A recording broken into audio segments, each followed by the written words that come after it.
आइए शुरू करते हैं न्यूज पथ पर सफर और सबसे पहले आपको दिखाते हैं ऐसी तस्वीरें जिनका जिक्र सरे रहा है। ये तस्वीरें सुर्खियों में भी है और सोशल मीडिया पर भी है। इनसे आपका बाखबर होना बेहद जरूरी है क्योंकि चौराहे पर इन्हीं की चर्चा है और चर्चा एक शिव भक्त भालू की भी है। देखिए,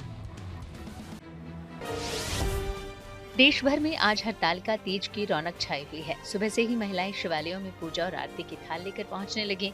उज्जैन के सौभाग्येश्वर महादेव मंदिर से लेकर अयोध्या के क्षीरेश्वर नाथ मंदिर तक में 16 श्रृंगार करके महिलाएं अपने पति के दीर्घायु होने की कामना करते हुए पूजा अर्चना में लीन दिखीं। झारखंड के देवघर में बैद्यनाथ मंदिर में भी व्रत रखकर पहुंची महिलाएं पूजा पाठ करने के साथ हड़ताल का तीज की कथा सुनने में मग्न नजर आईं।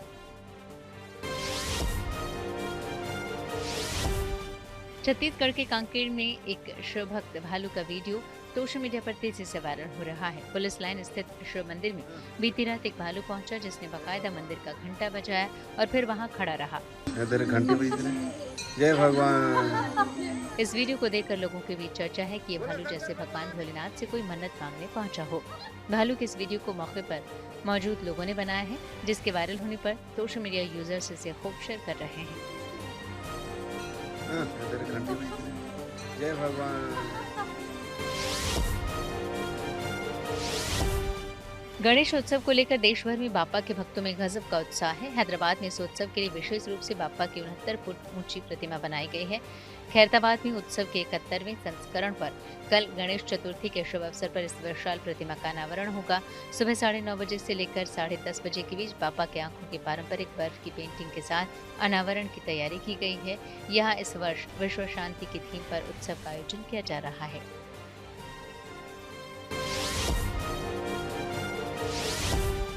भगवान विष्णु के पवित्र तीर्थ स्थल बद्रीनाथ धाम में वराह जयंती के अवसर पर अलकनंदा नदी के पास स्थित वराह शिला का पूरे विधि विधान के साथ पूजन हुआ।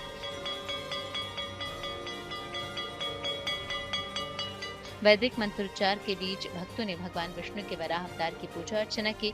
धाम के मुख्य पुजारी रावल अमरनाथ नंबूदरी ने इस अवसर पर विशेष आरती भी की। वराह शिला के अभिषेक और आरती के साथ ही पूजन में भगवान वराह को भोग अर्पित किया गया, जिसके बाद श्रद्धालुओं ने प्रसाद ग्रहण किया।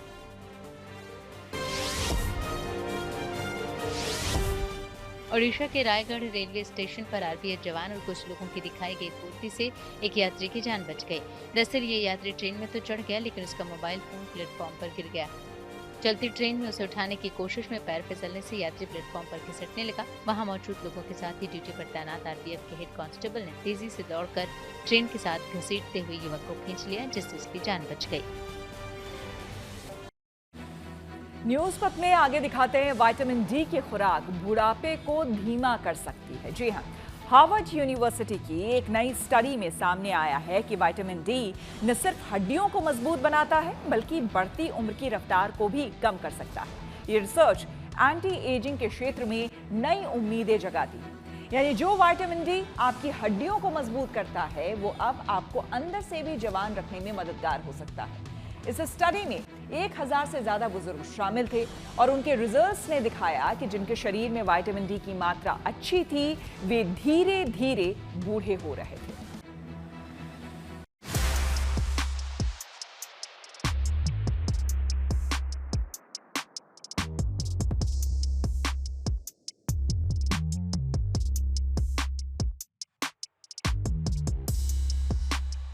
ज्यादातर लोग चाहते हैं कि वे हमेशा जवान बने रहें, बुढ़ापा उनके करीब न आए, और इसके लिए कई तरह के जतन भी किए जाते हैं ताकि उम्र का असर हमारी त्वचा, शरीर और ऊर्जा पर कम दिखे। ऐसे में अगर कोई आसान तरीका हो जिससे बढ़ती उम्र की रफ्तार धीमी की जा सके तो वो किसी वरदान से कम नहीं। टेक मिलेनियर ब्रायन जॉनसन की उम्र 47 साल है, लेकिन वो 20 से भी कम उम्र के दिखते हैं। वो अपनी उम्र कम करने के लिए अजीब तरह के उपाय करते रहते हैं जो अक्सर सुर्खियां बटोरते हैं। गौरतलब है कि जॉनसन हर साल मेडिकल और इलाज पर $20 लाख यानी 17 करोड़ 52 लाख रुपए खर्च करते हैं, सिर्फ इसलिए कि वे अपनी उम्र बढ़ने की प्रक्रिया को धीमा कर सकें। हाल ही में हार्वर्ड यूनिवर्सिटी के एक रिसर्च ने इसी दिशा में एक चौंकाने वाला खुलासा किया है। इस स्टडी के मुताबिक विटामिन डी न सिर्फ हड्डियों की मजबूती और इम्यून सिस्टम को दुरुस्त रखने में मदद करता है बल्कि ये उम्र बढ़ने की प्रक्रिया को भी धीमा कर देता है। रिसर्च के मुताबिक विटामिन डी की दैनिक खुराक डीएनए को सुरक्षित रखने और लोगों को जैविक रूप से कई साल जवान बनाए रखने में मदद कर सकती है। वाइटल नामक इस परीक्षण में 4 वर्षों में 1000 से ज्यादा वयस्कों पर नजर रखी गई और इस पूरी स्टडी को हाल ही में American journal of clinical nutrition में प्रकाशित किया गया। हार्वर्ड की एक study American journal of nutrition में पब्लिश हुई है, जिसमें देखा गया है कि अगर आप vitamin D supplement normal requirement से 3 गुना अधिक लेते हैं तो आपकी उम्र बढ़ जाती है, मतलब आप लंबा जिएंगे। हाँ, ये चौंकाने वाला जरूर लग रहा है, बट बिल्कुल सच है। उसमें देखा गया है कि जब भी आप डेली रिकमेंडेड डोज से 3 गुना ज्यादा विटामिन डी लेते हैं, मतलब लगभग 2000 इंटरनेशनल डेली डोज लेते हैं विटामिन डी की, तो जो आपके बॉडी के अंदर इन्फ्लेमेटरी जो मैकेनिज्म होता है वो स्लो हो जाता है, मतलब बहुत सारी जो ऑटोइम्यून डिजीज है वो कम हो जाती है, कैंसर का खतरा कम हो जाता है, इवन हार्ट की प्रॉब्लम या कार्डियोवैस्कुलर डिजीज भी कम हो जाती है। ब्रिघम एंड विमेन्स हॉस्पिटल में प्रिवेंटिव मेडिसिन विभाग के प्रमुख डॉक्टर जुआन मैनसन ने कहा, वाइटल पहला बड़े पैमाने का परीक्षण है जो दर्शाता है कि विटामिन डी सप्लीमेंट टेलोमेरेज की रक्षा करते हैं और टेलोमेरेज की लंबाई को बनाए रखते हैं। ये विशेष रूप से दिलचस्प है क्योंकि वाइटल ने सूजन कम करने और उम्र बढ़ने के साथ होने वाली पुरानी बीमारियों जैसे कि कैंसर और ऑटो इम्यून बीमारियों के जोखिम को कम करने में विटामिन डी के लाभों को भी दर्शाया है। इस रिसर्च के सामने आने के बाद हेल्थ एक्सपर्ट्स का ध्यान अब विटामिन डी की डोज और उसकी भूमिका की तरफ बढ़ रहा है। अब ये केवल धूप या सप्लीमेंट्स तक सीमित नहीं, बल्कि शरीर को युवावस्था की तरह बनाए रखने में भी सहयोगी माना जा रहा है। हार्वर्ड यूनिवर्सिटी के शोधकर्ताओं ने एक बड़ी जनसंख्या पर अध्ययन किया, जिसमें ये पाया गया कि जिन लोगों के शरीर में विटामिन डी का स्तर बेहतर था, उनमें उम्र बढ़ने की गति अन्य लोगों की तुलना में धीमी थी।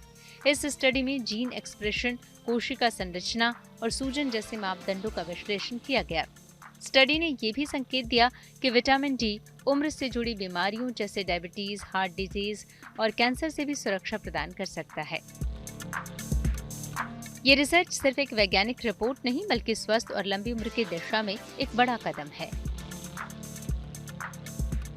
एक बहुत अच्छा जो रिजल्ट देखा गया है कि जो हमारे क्रोमोसोम्स होते हैं उसमें कुछ टीलोमेयर जैसी एक संरचना होती है, उसकी जो शॉर्टनेस है वो उम्र के साथ बढ़ती रहती है, मतलब वो शॉर्ट होते रहते हैं। बट अगर आप विटामिन डी एक्स्ट्रा अमाउंट में लेते हैं तो उनकी जो टीलोमेयर की जो लेंथन है वो शॉर्ट नहीं होती है या कम शॉर्ट होती है। इससे भी आपकी एजिंग इंप्रूव होती है, मतलब आपकी लाइफ बढ़ जाती है। तो स्टडी बिल्कुल सही है। और ये भी मानते हैं हम लोग ये भी मानते हैं कि जब भी विटामिन डी लेते हैं तो आपकी जो बॉडी की मसल्स हैं, बॉन्स हैं, वो स्ट्रांग होती हैं। इसलिए विटामिन डी को CEO, chief executive officer of body भी बोला जाता है। ऐसे में सवाल है कि विटामिन डी उम्र को कैसे धीमा करता है। विटामिन डी हमारे शरीर की कोशिकाओं को ऑक्सीडेटिव स्ट्रेस से बचाता है, जो एजिंग का एक मुख्य कारण होता है। इसके अलावा ये टेलोमेयर नामक जीन के हिस्से को सुरक्षित रखता है, जो उम्र बढ़ने की गति से जुड़ा होता है। जब टेलोमेयर छोटा होता है तो बुढ़ापा जल्दी आने लगता है। विटामिन डी इसे धीमा करने में मदद करता है। साथ ही ये शरीर की इम्यून कोशिकाओं को मजबूत बनाता है, जिससे एजिंग से जुड़ी बीमारियों का खतरा भी कम होता है। सवाल ये भी है कि क्या विटामिन डी हर किसी के लिए फायदेमंद है। हालांकि विटामिन डी के फायदे बहुत हैं, लेकिन हर किसी को इसे बिना जांच के नहीं लेना चाहिए। बहुत अधिक विटामिन डी लेने से शरीर में कैल्शियम की मात्रा असंतुलित हो सकती है, जिससे किडनी और दिल को नुकसान पहुंच सकता है। इसलिए सप्लीमेंट शुरू करने से पहले डॉक्टर से परामर्श लेना जरूरी है, खासकर गर्भवती महिलाएं, बुजुर्ग और बच्चे। साथ ही विटामिन डी से भरपूर आहार और धूप का संतुलन बनाए रखना ही सबसे अच्छा उपाय है। ये आजकल बहुत इम्पोर्टेंट है, बिकॉज हम भारतीयों की बात करें तो लगभग 60-70% जो इंडियंस हैं वो विटामिन डी में डिफिशिएंट है। उनकी डाइटरी रिक्वायरमेंट विटामिन डी पूरा नहीं मिल पा रहा है। तो हम सबको डॉक्टर्स जो है बोलते हैं कि सारे लोग जितने भी हैं प्लीज अपना विटामिन डी का टेस्ट जरूर कराएं, और अगर वो कम आ रहा है, अगर 20 नैनोग्राम पर डेसीलीटर से कम है तो प्लीज विटामिन डी सप्लीमेंट जरूर लें। और अगर एक्स्ट्रा भी थोड़ा लेते हैं तो भी कोई इसका कॉम्प्लिकेशन या सीरियस कोई इफेक्ट नहीं है। इवन इससे डबल डोज तक भी इसका कोई सीरियस कॉम्प्लिकेशन नहीं है। हालांकि जैसे जैसे उम्र बढ़ती है, शरीर की विटामिन डी लेने की क्षमता घटने लगती है। बुजुर्गों में हड्डियों की कमजोरी, इम्यून सिस्टम का धीमा पड़ना और याददाश्त की कमजोरी देखी जाती है, जिनमें विटामिन डी अहम भूमिका निभा सकता है। ये न सिर्फ कैल्शियम को एब्जॉर्ब करता है बल्कि हड्डियों को टूटने से भी बचाता है। साथ ही डिप्रेशन और मूड स्विंग्स जैसी समस्याओं से भी राहत दिलाने में सहायक होता है। ऐसे में उम्र दराज लोगों को विटामिन डी की डोज पर विशेष ध्यान देना चाहिए। Bureau report, good news today. Bihar में उद्योगों को बढ़ावा देने के लिए नीतीश सरकार ने लागू किया बिहार औद्योगिक निवेश प्रोत्साहन पैकेज 2025। आइए सीधे आपको लिए चलते हैं न्यूज एक्सप्रेसवे पर, जहां देश भर की कुछ और जरूरी खबरें कर रही हैं आपका इंतजार। बिहार में उद्योगों को बढ़ावा देने के लिए नीतीश सरकार ने बड़ा ऐलान किया। राज्य सरकार ने BIPPP 2025 यानी बिहार औद्योगिक निवेश प्रोत्साहन पैकेज 2025 लागू कर दिया। इसके तहत बिहार में उद्योग लगाने वालों को राज्य सरकार 10 से 25 एकड़ तक मुफ्त जमीन देगी। इसके अलावा 40 करोड़ रुपए तक ब्याज सब्सिडी, 300% तक SGST की प्रतिपूर्ति, 30% तक कैपिटल सब्सिडी और 40 लाख रुपए तक का निर्यात प्रोत्साहन दिया जाएगा। इस पैकेज का लाभ लेने के लिए निवेशकों को 31 मार्च 2026 तक आवेदन करना होगा। राज्य में उद्योग स्थापित करने वाली बड़ी कंपनियों को, बड़े निवेशकों को निःशुल्क जमीन हस्तांतरण का निर्णय लिया गया है। बियाडा के इंडस्ट्रियल एरियाज में वैसे निवेशक जो 100 करोड़ इन्वेस्टमेंट करते हैं और 1000 प्रत्यक्ष रोजगार सृजित करते हैं, उनको परियोजना के हिसाब से 10 एकड़ तक की भूमि निःशुल्क दी जा सकेगी। तमिलनाडु में सीएम एम.के. स्टालिन ने मुख्यमंत्री नाश्ता योजना का विस्तार किया। इसके तहत अब शहरी इलाकों के सरकारी स्कूलों को भी शामिल कर लिया गया है। पंजाब के सीएम भगवंत मान इस कार्यक्रम में मुख्य अतिथि के तौर पर शामिल हुए। इस मौके पर सीएम स्टालिन ने पंजाब के मुख्यमंत्री भगवंत मान के साथ मिलकर सेंट जोसेफ प्राइमरी स्कूल में बच्चों को भोजन परोसा और उनके साथ नाश्ता भी किया। सीएम स्टालिन के मुताबिक इस योजना विस्तार से करीब 20 लाख छात्रों को पौष्टिक भोजन मिलेगा और इस योजना के लिए सरकार हर साल 600 करोड़ रुपए आवंटित करेगी। मुख्यमंत्री नाश्ता योजना का पहला चरण 15 सितंबर को मदुरै में शुरू किया गया था। हरियाणा में नशा मुक्ति के खिलाफ विधायकों ने साइकिल रैली निकाली। इसमें सीएम नायब सिंह सैनी और विधानसभा स्पीकर समेत तमाम पार्टियों के विधायक साइकिल से विधानसभा पहुंचे। इस मौके पर सीएम नायब सिंह सैनी ने कहा कि नशा युवाओं को व्यक्तिगत तौर पर नुकसान पहुंचाने के साथ साथ समाज और परिवार को भी खोखला कर देता है। ऐसे में उनकी सरकार युवाओं को जागरूक करने के लिए इस तरह के आयोजनों को बढ़ावा दे रही है।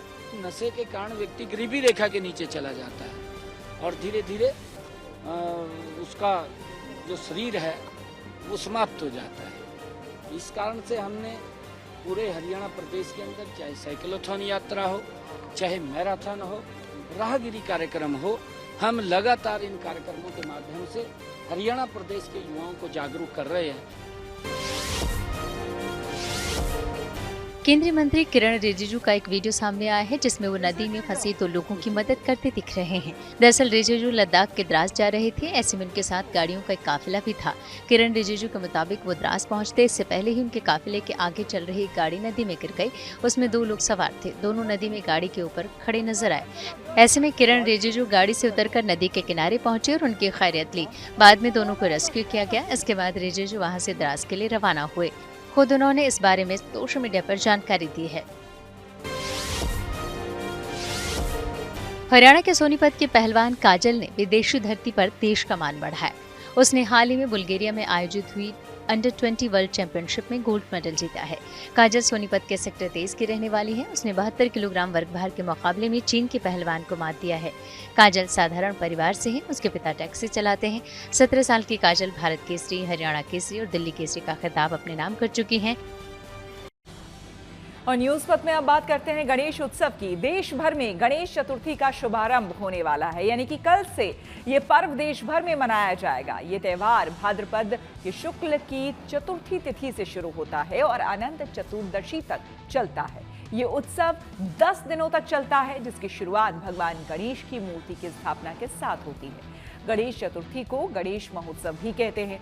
विशेष रूप से इस पर्व को महाराष्ट्र और गुजरात जैसे राज्यों में मनाया जाता है। हिंदू धर्म में भगवान गणेश को सर्वप्रथम पूजा जाने वाला देवता माना जाता है। भगवान गणेश को बुद्धि, सुख और विवेक का देवता भी माना जाता है। बस कुछ घंटों बाद धूमधाम से बाप्पा के शुभ आगमन की शुरुआत होने वाली है।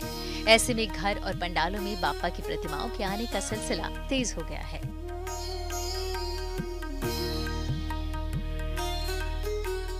ये दो तस्वीरें मुंबई की हैं, जिनमें पहली तस्वीर टीवी कलाकार गुरमीत चौधरी और उनकी पत्नी देवीना बैनर्जी की है, जो अपने बच्चों के साथ गणेश प्रतिमा लेने पहुंचे। वहीं दूसरी तस्वीर Bigg Boss fame Shiv Thackeray की है, जो पूरे भक्तिभाव के साथ बाप्पा की मूर्ति को अपने घर लेकर गए। ये बिल्कुल बच्चों की पसंद है। बच्चे यहाँ पे आए थे दोनों, और इन लोगों ने यहाँ पे सिलेक्ट किया है।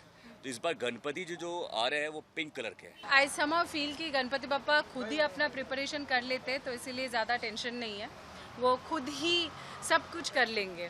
पिंक कलर के Ganpati with red colour decor, पता नहीं कैसा लगेगा, बट आई एम श्योर। नहीं, इधर नहीं, घर पे। इन सब के बीच मुंबई वालों के सामने लाल बाग के राजा का पहला लुक सामने आ चुका है, जिसे देख भक्तों का उत्साह चरम पर है। लाल बाग के राजा के लिए मुंबई पुलिस ने सुरक्षा के विशेष इंतजाम किए हैं। सिर्फ लाल बाग के राजा के पंडाल और उसके आसपास ही 600 से ज्यादा पुलिसकर्मी सुरक्षा व्यवस्था में तैनात रहेंगे। भाद्रपद महीने की शुक्ल पक्ष की चतुर्थी को मनाया जाने वाला ये पर्व वैसे तो पूरे देश में मनाया जाता है, लेकिन महाराष्ट्र में इस पर्व की सबसे ज्यादा धूम दिखती है। हर कोई विघ्नहर्ता को अपने घर तो लाता ही है, साथ ही गणेश पंडालों में भी मंगल मूर्ति का आशीर्वाद लेने पहुंचता है। सुबह शुभ मुहूर्त में पूजा पाठ के बाद इन गणेश पंडालों के द्वार भक्तों के लिए खोल दिए जाएंगे, जिसके बाद अगले 10 दिनों तक गणपति पंडालों में आस्था और भक्ति का संगम देखने को मिलेगा। इस समय मैं मौजूद हूँ मुंबई के सुप्रसिद्ध गणेश उत्सव मंडल गणेश गली का राजा यानी मुंबई के राजा के दरबार में, और तस्वीरों के माध्यम से देखें कि इस पंडाल की जो थीम है रामेश्वर, वो बनकर पूरी तरह से तैयार है। एक बहुत बड़ा सेट मंडल द्वारा श्रद्धालुओं के लिए यहाँ पर बनाया हुआ है। तमिलनाडु का रामेश्वर मंदिर, यानी कि जो कोई वहां जाकर के दर्शन नहीं कर सकता है, वो गणेश गली यानी कि मुंबई के राजा साउथ मुंबई में स्थित लाल बाग इलाके में इस जगह पर आकर के रामेश्वर का दर्शन कर सकता है। तस्वीरों में देखें कि किस तरीके से तिरुपति बालाजी के अवतार का थीम जो है लाल बाग के राजा को दिया गया है। तो मुख्य द्वार है ही, लेकिन जहां तक भी आपकी नजरें जाएं, देखिए किस तरीके से सज्जा सजावट की गई है। इस समय सड़क पर आपको गाड़ियां दिख रही होंगी, लेकिन आज रात 9 बजे के बाद लाल बाग के राजा के दोनों तरफ बैरिकेड्स लगा दिए जाएंगे, और आज रात से ही एक अच्छी खासी लंबी कतार लाल बाग के राजा का दर्शन करने के लिए शुरू कर दी जाएगी। बीते कुछ वर्षों में पर्यावरण को ध्यान में रखते हुए इको फ्रेंडली गणेश प्रतिमाओं का चलन तेजी से बढ़ा है। ऐसे में अब लोग तरह तरह की इको फ्रेंडली चीजों से प्रतिमाएं बना रहे हैं। ऐसी ही एक मूर्तिकार हैं रिंटू राठौर, जिन्होंने इस बार खीर और फिटकरी से गणेश प्रतिमाएं बनाई हैं। रिंटू बताती हैं कि इन प्रतिमाओं की डिमांड काफी है। ये सब मूर्तियां अभी आज लास्ट जो बची है सब लेने आने वाले हैं, और अभी तक ये पूरी नहीं हुई है, आप जैसे देख रहे हैं, पर ये फिटकरी की मूर्ति है। अच्छा। और अभी इसमें काम बचा हुआ है। बिल्कुल, सब में काम बचा हुआ है। एक हफ्ते से सब लोग लेने आ रहे हैं, डिलीवरीज चालू है। अब ये लास्ट जो है, आज मुझे कैसे भी करके उनको खत्म करना है, शाम को सब लेने आ जाएंगे। काम खत्म करना है और डिलीवरी देनी है। बिल्कुल बिल्कुल। ये मेरा 15वां साल है इको फ्रेंडली गणपति जी की मूर्तियां बनाते हुए। तो मैं अब तक चॉकलेट में से गणपति बनाती थी, जिनका विसर्जन दूध में किया जाता है, और फिर वो जो दूध बनता है चॉकलेट का, वो हम अनाथ आश्रम में जाके बच्चों को प्रसाद के रूप में बांटते हैं, चरणामृत टाइप में। हाँ जी, जैसे ये आप देख रहे हैं, ये चॉकलेट की मूर्ति है। तो कई साल से मैं एक ऐसा ऑप्शन के बारे में सोच रही थी। देखो, मिट्टी के गणपति भी अच्छे हैं, लेकिन वो रिवर में से मिट्टी वो लेके उनका सी में विसर्जन करना, वो भी कहीं ना कहीं हम इकोलॉजी को इम्बैलेंस करते हैं। तो मुझे एक तत्व चाहिए था कि जिससे अगर हम पानी में विसर्जन करें वो मूर्ति का, तो पानी में कुछ भी मतलब खराब ना हो, उल्टा फिटकरी ऐसी है जो पानी में डालने से पानी क्लीन हो जाता है। रिंटू की तरह ही शेफ आसिफ और शेफ दिव्या हैं, जिन्होंने डार्क चॉकलेट और मोल्डेड चॉकलेट से गणेश प्रतिमा तैयार की है, जिन्हें पूजा के बाद दूध में विसर्जित कर दिया जाता है और इस चॉकलेट मिले दूध को प्रसाद के रूप में बांट दिया जाता है, जिससे पर्यावरण को कोई नुकसान नहीं पहुंचता। जो लोग घर में गणपति चॉकलेट गणपति रखना चाह रहे हैं, तो वो इस तरीके के अगर घर में लेकर जाते हैं तो कितने दिन वो रख सकते हैं? क्योंकि बहुत से लोग जो होते हैं वो एक दिन के लिए भी गणपति बिठाते हैं, तो कुछ लोग 10-10 दिन के लिए भी गणपति जो है घर में बिठाते हैं। तो 10 दिन के लिए अगर कोई गणपति बिठा रहा है, वो भी चॉकलेट वाला, तो कितनी ज़्यादा जो है ध्यान इनका रखना पड़ता है? इसका वैसे काफ़ी ध्यान रखना पड़ता है, क्योंकि ये चॉकलेट का है। अगर आप जरा सा भी इसको हिलाओगे तो टूट जाएगा। तो आपको इसको बिल्कुल सेफली रखना पड़ेगा, या फिर आपको इसको कोल्ड में, मतलब एक कोल्ड में रखना पड़ेगा, टेम्परेचर मेंटेन करके आपको फिर उसमें रखना पड़ेगा, ताकि ये बिल्कुल सेट रहे। तो हमारा चॉकलेट गणेश जी बिल्कुल तैयार हैं, टोटली इको फ्रेंडली। आप इनको बस गर्म दूध में डाल के बॉईल करके चॉकलेट मिल्क शेक बना सकते हो, उसे ठंडा पी सकते हो या गर्म, और बच्चों और बड़ों सबको बहुत मज़ा आएगा। हर साल की तरह इस साल भी गणेश चतुर्थी पर कुछ अलग और अनोखा देखने को मिल रहा है, जिसकी एक तस्वीर गुजरात के सूरत से सामने आई, जहां एक सर्राफा व्यापारी ने 1 इंच की भगवान गणेश और माता लक्ष्मी की मूर्ति तैयार की है, वो भी 22 कैरेट गोल्ड से। और एक मूर्ति की कीमत करीब 1.25 लाख से 1.5 लाख रुपए बताई जा रही है, और इन मूर्तियों को बनाने के लिए 3D प्रिंट वर्क का इस्तेमाल किया गया है। वीरेन भाई, ये जो लक्ष्मी जी और गणेश जी की आपने मूर्ति तैयार की है गोल्ड में, क्या खासियत है इनकी और क्यों तैयार किया गया? अभी इंडिया में फेस्टिवल माहौल स्टार्ट हो गया है, गणेश जी अपने द्वार पे है, अभी दिवाली फिर आ रही है, लोग सब दिवाली पे लक्ष्मी जी का पूजन करते हैं। ये हर साल हमारे पास लक्ष्मी जी गणेश जी का डिमांड रेगुलर आता रहता है। ये साल हमने सोचा कि कुछ ऐसा करें जिससे कुछ कस्टमर को हम यूनिकनेस दे सके। प्लस सोने के रेट्स इतने बढ़ गए हुए, तो हमें कस्टमर का बजट भी देखना था। वो एक थॉट आया और हमने एक काम स्टार्ट किया। तो विश्व के सबसे छोटी साइज के हमने गणेश जी का निर्माण किया 1 इंच में। वहीं झांसी में भी गणेश चतुर्थी को लेकर मूर्तिकार गणपति की प्रतिमाओं को अंतिम रूप देने में लगे हैं। बाजार में गणेश मूर्ति खरीदने के लिए लोग लगातार पहुंच रहे हैं। लालबाग के राजा, लंबोदर और दगड़ू सेठ समेत अलग अलग गणेश प्रतिमाओं की डिमांड तो है ही, साथ ही बाल गणेश सहित गणेश जी की अशोक सुंदरी के साथ बनी हुई मूर्तियों की भी डिमांड खूब बढ़ गई है।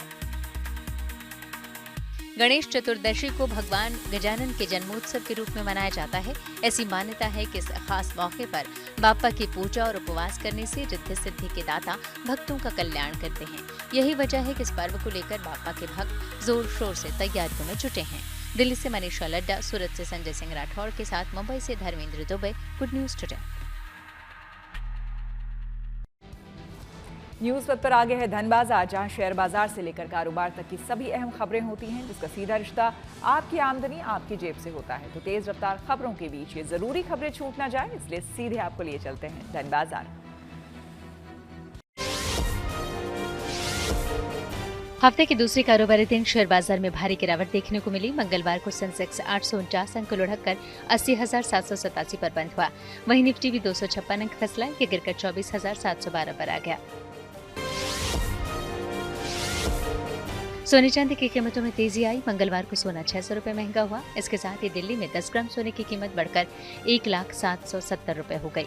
वहीं चांदी भी 3,000 रुपए उछली। अब 1 किलो चांदी की कीमत बढ़कर 1,18,000 रुपए पर पहुंच गई। मंगलवार को डॉलर के मुकाबले रुपया फिसल गया। इसमें 12 पैसे की गिरावट आई। इस तरह 1 डॉलर के मुकाबले रुपए की कीमत 87 रुपए 68 पैसे हो गई। पीएम मोदी ने आज गुजरात के हंसलपुर में मारुति सुजुकी की पहली इलेक्ट्रिक कार ई विटारा को एक्सपोर्ट के लिए फ्लैग ऑफ किया। ये गाड़ी पूरी तरह से भारत में बनी है और इसे यूरोप और जापान समेत 100 से ज्यादा देशों में निर्यात किया जाएगा।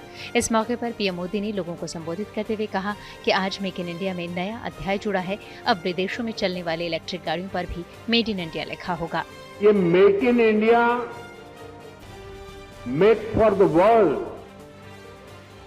हमारे उस लक्ष्य की तरफ एक बड़ी छलांग है।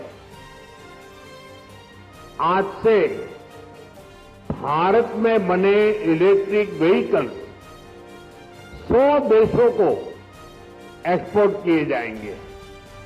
न्यूज पथ के सफर में अब सोशल अड्डा का रुख करते हैं, जहां आज बात होगी प्रधानमंत्री मोदी की तरफ से देशवासियों से की गई एक विशेष अपील की। प्रधानमंत्री नरेंद्र मोदी ने देश को आर्थिक तौर पर आत्मनिर्भर बनाने के लिए स्वदेशी सामान अपनाने और मेड इन इंडिया अभियान को बढ़ावा देने की अपील की।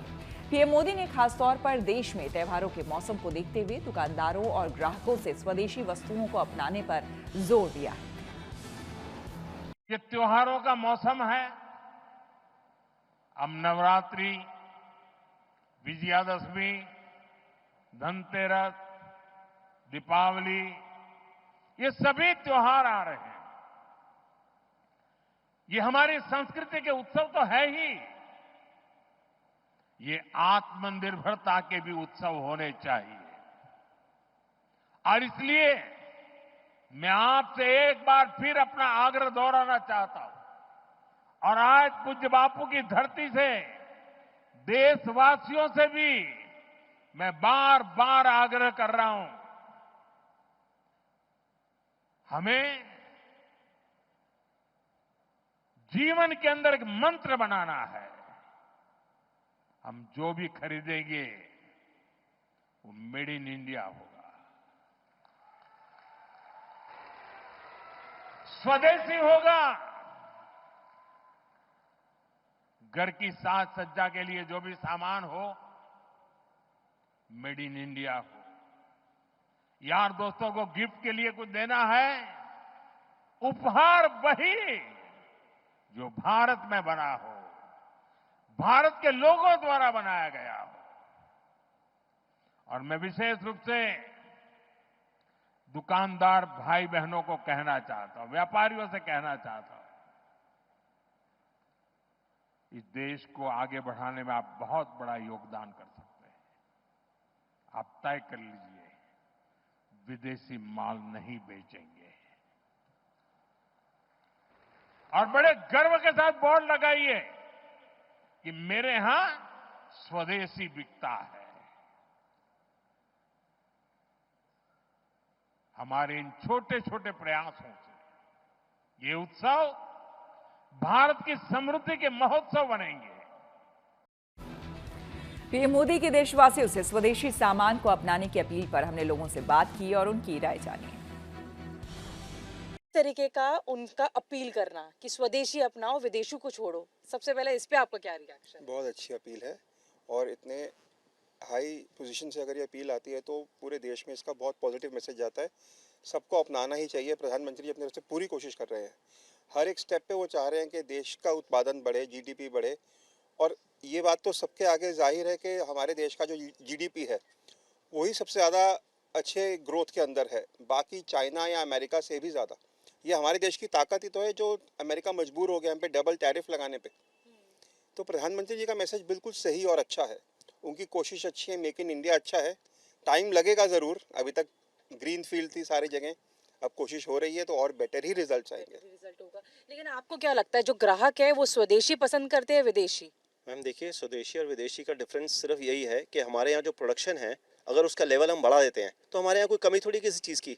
हम उनसे बेस्ट है, हमारे पास कंस्ट्रक्शन लेवल उनसे बेटर है। हम आज यहाँ से धरती से चांद तक कौन गया पहले? Indians are the first ones. सबसे पहले सबसे ज़्यादा चीज़ें इन्वेंट इंडिया में होती हैं। तो इंडिया के पास क्षमता बहुत है, लेकिन क्या है ये ऊपर लेवल से जहाँ से शुरू हो रहा है, अगर वो इस चीज़ को प्रमोट करते हैं तो ऑब्वियसली हमारा देश तो उसके लिए सक्षम है ही। तो उसके लिए तो हमारे कोई ऐसी बैकफुट तो हमारा कहीं है ही नहीं, हम फ्रंट फुट पे हैं हमेशा। लेकिन सिर्फ ये ऊपर से होना है, जिन्होंने बोला है वो बेस्ट करें उसके लिए और लोगों के लिए वो दें उसको अपॉर्चुनिटी। कहा भी है कि आप अपनी अपनी दुकानों के बाहर जो है बड़े बड़े होर्डिंग्स लगाए कि हमारे यहाँ स्वदेशी सामान जो है वो मिलता है। तो लगता है कि जितने भी लोग हैं, ग्राहक है, वो आकर्षित होंगे इस चीज़ से। थोड़ा सा फर्क ये है कि हम बोर्ड लगा देते हैं लेकिन कस्टमर को जो चीज़ सस्ती नज़र आती है वो उसकी ओर दौड़ता है। चाइनीज़ आइटम में ले लो या दूसरे देशों की ले लो, वो या उनको सस्ती नज़र आती है जिसके कारण वो उनके ऊपर हाथ धरते हैं। स्वदेशी भी जितनी मैन्युफैक्चरिंग ज़्यादा होगी उतनी सस्ती होगी। तो इसके लिए उनको जो है ना मैन्युफैक्चरिंग के हिसाब से देखना चाहिए कि लेबर रेट बहुत हो गया है, लेबर रेट को कम करना चाहिए। जितनी लेबर ज़्यादा लगेगी उतनी मैन्युफैक्चरिंग ज़्यादा होगी, मैन्युफैक्चरिंग ज़्यादा होने से उतने रेट सस्ते होंगे। लेकिन डिस्काउंट की अगर बात करूँ तो कितना फ़र्क पड़ता है? अगर स्वदेशी मैन्युफैक्चरिंग हमारी है तो और ग्राहकों को तो हमेशा ही डिस्काउंट चाहिए। त्योहारों का टाइम है, वो ऑफर्स मांगते हैं, तो डिस्काउंट उतना बनता है? डिस्काउंट का तो फ़र्क पड़ता ही पड़ता है हर वक्त, क्योंकि कस्टमर की तो एक मेन सोच यही होती है कि डिस्काउंट मिले और चीज़ अच्छी भी मिले। तो स्वदेशी के ऊपर तो यह है कि स्वदेशी जितनी बनेगी और जितने लोग लेंगे उससे तो रोजगार भी बढ़ेगा, लोगों को काम भी बढ़ेगा, लोगों की आमदनी भी बढ़ेगी। तो लोगों की आमदनी बढ़ी तो अपना आप खरीदार बढ़ जाएंगे, जो जीडीपी भी बढ़ेगी फिर तो उससे। आखिरी सवाल, सरकार को क्या करना चाहिए कि जितने भी ग्राहक हैं वो स्वदेशी अपनाएं और विदेशी ना अपनाएं? मैम, सबसे पहले ज़रूरी है कि वन नेशन वन टैक्स होना चाहिए। यहाँ हर स्टेट का टैक्स अलग है, सिस्टम अलग है। अब बाहर की आइटम इंडिया से सस्ती पड़ती है, फिनिशिंग वाइज काफ़ी बेटर है, क्योंकि यहाँ के डिपार्टमेंट्स, यहाँ के बहुत सिस्टम ऐसे हैं जो यहाँ पर काम करना इतना आसान नहीं है। पब्लिक को और जितने भी दुकानदार हैं, व्यापारी हैं या इंडस्ट्रियलिस्ट हैं, यहाँ के टैक्सेस, यहाँ के सिस्टम बाहर से हमें इकोनॉमिकल पड़ता है बहुत ज़्यादा मंगवाना। तो बेटर ये रहता है कि बाहर की चीज़, अभी भी दिवाली का टाइम आ रहा है, फेस्टिवल टाइम है, जितनी लाइटिंग दिखेंगे, गिफ्ट आइटम दिखेंगे, ज़्यादा चाइनीज़ आइटम दिखती हैं। क्यों? क्योंकि यहाँ का सिस्टम अभी उसको अडॉप्ट नहीं कर पा रहा, सेट नहीं कर पा रहा। प्रधानमंत्री मोदी की स्वदेशी वस्तुओं को अपनाने की अपील पर आम लोगों की राय के बाद अब आपको डिजिटल दुनिया से एआई चैटबॉट की भी राय दिखाते हैं। हमने अलग अलग एआई चैटबॉट से पूछा कि पीएम मोदी की भारतीयों से स्वदेशी सामान अपनाने की अपील कितना असर दिखाएगी। इस पर एआई चैटबॉट ग्रॉक ने कहा कि पीएम मोदी की अपील का प्रभाव त्योहारी सीजन के दौरान स्वदेशी सामान की बिक्री में बढ़ोतरी के रूप में दिखाई दे सकता है, जैसा कि पहले देखा गया है। लेकिन लंबी अवधि में इसका असर स्वदेशी उत्पादों की गुणवत्ता, कीमत और उत्पादन क्षमता बढ़ाने की नीतियों पर निर्भर करेगा। स्वदेशी जागरण मंच जैसे संगठनों के अभियान, सरकार की नीतियां जैसे जीएसटी सुधार, आयात शुल्क और राष्ट्रीय भावनाएं इस अपील को और प्रभावी बना सकती है। वहीं चैटजीपीटी का मानना है कि जब लोग स्वदेशी चीजें खरीदते हैं तो छोटे कारीगरों, micro, small and medium enterprises और स्टार्टअप्स को सीधा फायदा मिलता है। लेकिन कई बार स्वदेशी उत्पादों की गुणवत्ता या कीमतें विदेशी विकल्पों से मेल नहीं खा पाती हैं, जिससे ग्राहक आकर्षित नहीं होते हैं। लोगों की आदतें और बाजार की दिशा रातों रात नहीं बदलती है। इसके लिए निरंतर प्रयास और समय दोनों जरूरी है। गूगल के एआई चैटबॉट जेमिनी ने कहा है कि ये अपील आत्मनिर्भर भारत अभियान का हिस्सा है, जिसका उद्देश्य देश को आर्थिक रूप से मजबूत बनाना है। सरकार ने इस अभियान को सफल बनाने के लिए कई नीतियां और प्रोत्साहन दिए, जिससे ये केवल एक भावनात्मक अपील नहीं बल्कि एक ठोस आर्थिक रणनीति बन जाती। अगर भारतीय उद्योग क्वालिटी और कीमतों के मामले में विदेशी कंपनियों की चुनौतियां दूर कर सके तो ये अपील देश में एक बड़ा सकारात्मक बदलाव ला सकती है। अब रुक करते हैं प्रगति मार्ग का, जहां ऐसी खबरें हैं जो कि देश की तरक्की, प्रगति और लोगों की काबिलियत दिखाती है। आज बात भारतीय नौसेना को एक साथ मिले 2 घातक योद्धा की। नीलगिरी क्लास के stealth guided missile frigate INS Udaygiri और आईएनएस हिमगिरी को रक्षा मंत्री राजनाथ सिंह ने विशाखापट्टनम में एक कार्यक्रम के दौरान नौसेना को सौंप दिया, जिससे देश की समुद्री ताकत और ज्यादा बढ़ गई।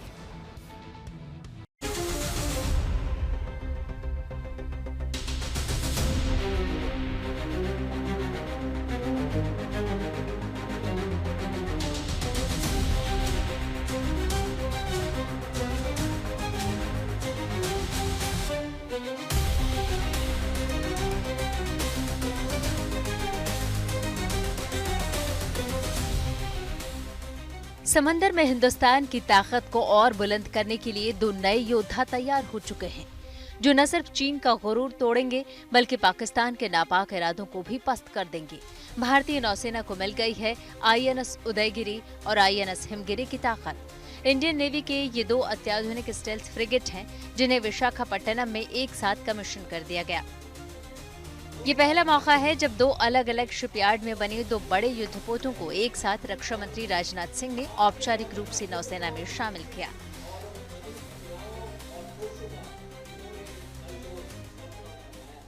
यह सिर्फ भारतीय नौसेना की क्षमता में इजाफा नहीं है, बल्कि यह एक स्पष्ट संदेश भी है कि भारत अपनी समुद्री सीमाओं की सुरक्षा के लिए पूरी तरह से सक्षम है और किसी भी परिस्थिति में पूरी तरह से तुरंत प्रतिक्रिया देने के लिए भी तैयार है। साथियों, इन दोनों युद्धपोतों की कमीशनिंग से भारतीय नौसेना को ब्लू वाटर नेवी के रूप में और भी मजबूती मिली है। नौसेना की ताकत को नई ऊंचाइयों तक ले जाने वाले ये दोनों फ्रिगेट समुद्री ताकत और स्वदेशी रक्षा निर्माण में भारत की आत्मनिर्भरता की मिसाल पेश कर रहे हैं। आईएनएस उदयगिरी और आईएनएस हिमगिरी प्रोजेक्ट 17A के तहत बनी नीलगिरी क्लास स्टेल्थ फ्रिगेट्स का हिस्सा हैं। ये प्रोजेक्ट शिवालिक क्लास का अपग्रेडेड वर्जन है, जिसमें पहले से बेहतर तकनीक, हथियार और सेंसर सिस्टम शामिल हैं, जो दुश्मनों के लिए काल साबित होंगे। अनसर्टेनिटीज और कॉम्पिटिशन्स के भरे इस युग में भारतीय नौसेना की समुद्र में ओवरवेलमिंग फोर्स डिलीवर करने की क्षमता भारत के दुश्मनों के खिलाफ एक क्रेडिबल डेटरेंस है। हमने इसे ऑपरेशन सिंदूर के दौरान बखूबी प्रदर्शित किया। सर, आपने कुछ दिनों पहले विक्रांत के डेक पर भारतीय नौसेना से कहा था कि ऑपरेशन सिंदूर अभी खत्म नहीं हुआ है और अगली बार जरूरत पड़ी तो हो सकता है कि ओपनिंग हमारी नौसेना के द्वारा ही होगी। मैं यह कहना चाहूंगा कि उदयगिरी और हिमगिरी जैसे आधुनिक और state of the art platforms हमें दुश्मन को ओपनिंग नॉकआउट पंच देने में और भी सक्षम बनाते हैं। ये फ्रिगेट्स ब्लू वाटर ऑपरेशंस के लिए डिजाइन की गई हैं, यानी ये गहरे समुद्र में पारंपरिक और गैर पारंपरिक खतरों से निपटने में सक्षम है। इनका डिजाइन इतना खास है कि रडार पर इनकी मौजूदगी को पकड़ना मुश्किल होता है, जिससे ये स्टेल्थ युद्धपोत कहलाते हैं। ये दोनों फ्रिगेट्स 6,700 टन वजनी और 149 मीटर लंबे हैं, जिनमें आधुनिक कंबाइंड डीजल और गैस प्रोपल्शन सिस्टम है, जो इन्हें 30 नॉट यानी करीब 56 किलोमीटर प्रति घंटे की रफ्तार से चलने की ताकत देता है। आईएनएस उदयगिरी को मुंबई के मझगांव डॉक शिपयार्ड लिमिटेड ने, जबकि आईएनएस हिमगिरी को कोलकाता के Garden Reach ship builders and engineers ने बनाया है। इनमें लगे हथियारों की बात करें तो इनमें ब्रह्मोस सुपरसोनिक क्रूज मिसाइल शामिल है, जो समंदर और जमीन पर टारगेट को तबाह कर सकती है। इसके अलावा हवाई खतरों से निपटने के लिए बराक 8 मिसाइल से भी इन्हें लैस किया गया है। एंटी सबमरीन वॉरफेयर के लिए इनमें वरुणास्त्र टॉर्पीडो की ताकत दी गई है। नजदीकी खतरों से निपटने के लिए 76 mm नेवल गन, 30 mm और 12.7 mm close in weapon system लगाया गया है। मिसाइलों और टॉर्पीडो हमले से बचाव के लिए रॉकेट लॉन्चर और मारिज टॉर्पीडो डिकॉय सिस्टम लगाया गया है। यही नहीं, एंटी सबमरीन वॉर के लिए ये वॉरशिप दूसरे युद्धपोत विमान और तटवर्ती कमांड सेंटर के साथ रियल टाइम डेटा साझा करने में सक्षम है। इसके साथ इसमें हेलीकॉप्टर ले जाने की भी सुविधा है, जो लंबी दूरी तक पनडुब्बी रोधी और निगरानी मिशन में मदद करती है। शिवानी शर्मा के साथ bureau report, good news today. इसी के साथ न्यूज पथ में मेरे यानी कि श्वेता झा के साथ फिलहाल इतना ही। देश दुनिया की तमाम पॉजिटिव खबरों के लिए आप देखते रहिए गुड न्यूज टुडे।